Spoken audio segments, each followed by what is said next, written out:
Do you ever notice yourself on a day-to-day basis thinking about the thoughts that you're having? Last week I was scrolling through Instagram and I saw someone make use of an Instagram story filter that was kind of funny and kind of silly, kind of weird. It's a mix of all those things.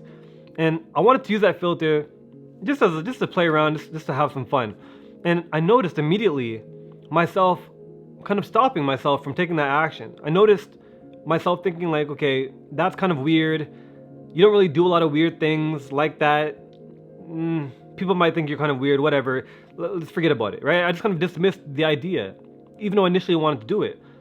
And as soon as I realized that, I was like, damn, like, I'm really preventing myself from doing something that's harmless and just fun because I'm worried about how I might appear and I'm assuming how people might think about me, as if that has any impact on my real everyday life.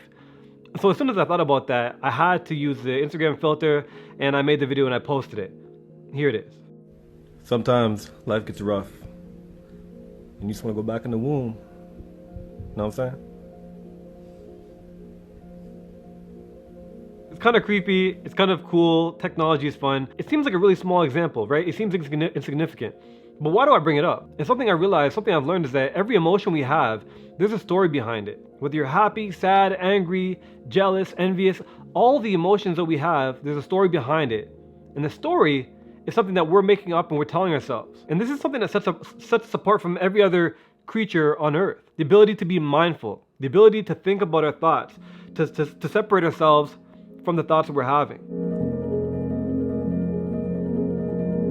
And the thing about mindfulness is that the better we get at acknowledging our thoughts and being able to point it out, the more capable we are of controlling it. But we have to face it. We can't ignore it or try to suppress it. Because when you suppress it, whatever you resist persists. If you suppress an emotion, it's gonna pop up somewhere else in your life and it's gonna come up a lot harder, like trying to put a balloon underwater, right? It just pops up with so much more force. Because mindfulness is so fundamental to what makes us as human beings unique, it amazes me that we don't teach this more directly the first 15 years of everyone's lives.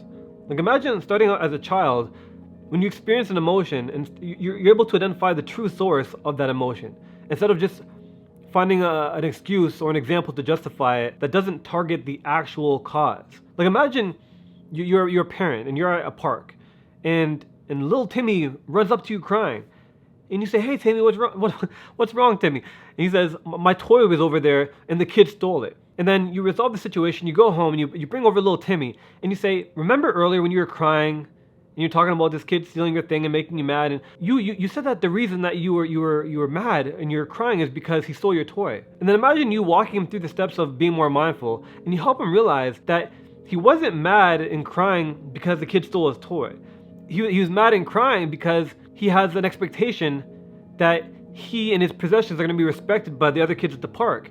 And when he noticed the kid take his toy, he felt like his expectation of respect wasn't being met. And as a result, he felt like the child was directly disrespecting him. And you could help him walk him through understanding that that wasn't the case. That was just a story you made up in your head, and the kid just saw a toy he liked, picked it up and started playing with it, and he didn't know whose toy it was, and he wasn't purposely disrespecting you. And that might seem like high level, maybe too deep to teach to a child, but I mean, what if we did, right? What if everyone on earth was more mindful, right?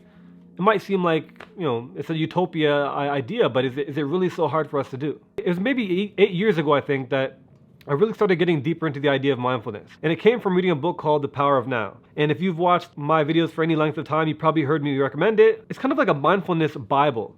It really helps you to learn how to stop yourself and just watch and identify the thoughts you're having and to really think through it and question it, right? See if you agree with it. See if you disagree with it. And the thing about mindfulness, the thing about this practice is that the better you are at identifying your thoughts, the more control you have over where they go. And that might not seem significant right away, but consider that the thoughts we have, it leads to the feelings, it leads to our emotions. And our feelings and emotions inevitably lead to the actions we take throughout life. And these actions we take, it obviously leads to the outcomes and the results we have in life, the way we show up and we experience life. So the better we're able to get control of our thoughts, the better we're able to navigate our life in a way.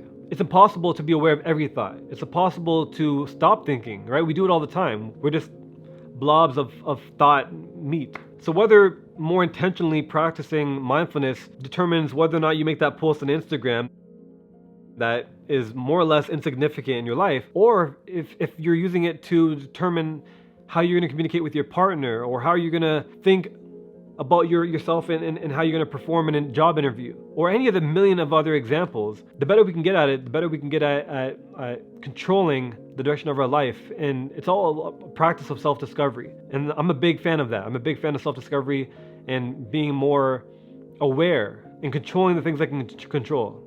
Being aware of the things that are worthy of being aware of. So if you enjoyed this video, I definitely recommend you watch this playlist right here. It'll contain some videos from my past that I think that you'll really enjoy, and I'll see you over there. Thanks for watching.